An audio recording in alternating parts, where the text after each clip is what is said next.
Video में हम दीपावली की पौराणिक कथा सुनेंगे, तो कथा को अंत तक जरूर सुनिएगा।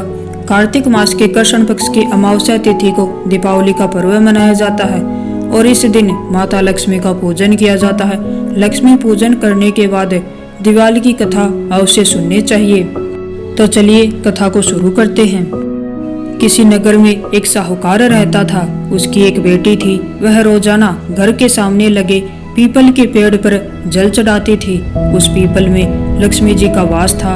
एक दिन उसी पीपल के पेड़ से लक्ष्मी जी प्रकट हो गई और साहूकार की बेटी से बोली, मैं तुझसे बहुत प्रसन्न हूँ, इसलिए तुझे सहेली बनाना चाहती हूँ। साहूकार की बेटी बोली, क्षमा कीजिए, मैं अपने माता पिता से पूछकर ही बताऊंगी।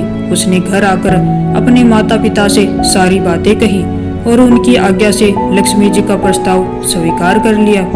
इस तरह वे दोनों सहेलियां बन गई।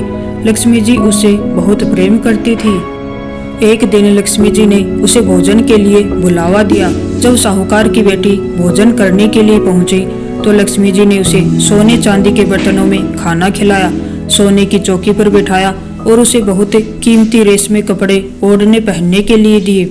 इसके बाद लक्ष्मी जी ने कहा कि कुछ दिन बाद मैं तुम्हारे घर आऊंगी। साहूकार की बेटी ने हाँ कर दी और घर चली गई। उसने जब सारी बातें माता पिता को बताई तो वे बहुत खुश हुए, लेकिन बेटी कुछ सोचकर उदास होकर बैठ गई। जब साहूकार ने इसका कारण पूछा तो उसकी बेटी बोली, लक्ष्मी जी का वैभव बहुत बड़ा है, मैं उन्हें कैसे संतुष्ट कर सकूंगी।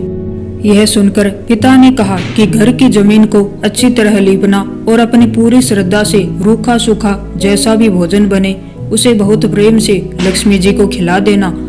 पिता बात पूरी ही करने वाले थे कि एक चील कहीं से उड़ती हुई आई और बेशकीमती 9 लखा हार साहूकार के आंगन में गिराकर चली गई।